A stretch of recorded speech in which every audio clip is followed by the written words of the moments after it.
నమస్తే, welcome to Andhra Prabha. This is Tejaswi.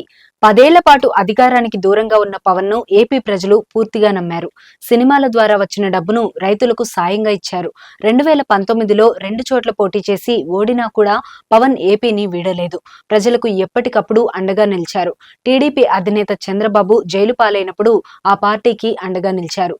తనకు కష్టకాలంలో అండగా నిలిచిన పవన్ కళ్యాణ్ స్థాయిని తగ్గించే ప్రసక్తే లేదని, అందుకే ఆయనకు మాత్రమే డిప్యూటీ సీఎం పదవి కేటాయించాలని చంద్రబాబు ఫిక్స్ అయినట్టు రాజకీయ వర్గాల్లో టాక్ నడుస్తోంది.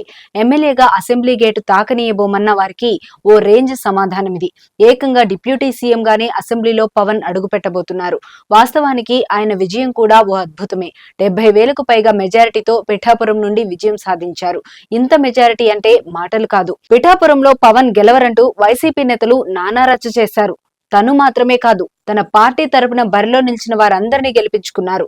ఇప్పటికే చంద్రబాబు జనసేనకు ముచ్చటగా 3 మంత్రి పదవులను కేటాయించారు. ఇక డిప్యూటీ సీఎం పదవితో పాటు హోంమంత్రి కూడా పవన్ కళ్యాణ్ కే ఇవ్వనున్నట్లు జోరుగా చర్చ నడుస్తోంది. ఈ విషయమై క్లారిటీ అయితే లేదనే చెప్పాలి. పవన్ డిప్యూటీ సీఎం అనే టాక్ జోరుగా నడుస్తుండటంతో జన సైనికుల ఆనందానికి అవధులు లేకుండా పోయాయి. జగన్ ప్రభుత్వంలో మంత్రి పదవుల మాదిరిగా డిప్యూటీ సీఎంలను సైతం పలువురికి పంచారు. చంద్రబాబు మాత్రం పవన్ ఒక్కరికే డిప్యూటీ సీఎం ఇస్తున్నారని టాక్.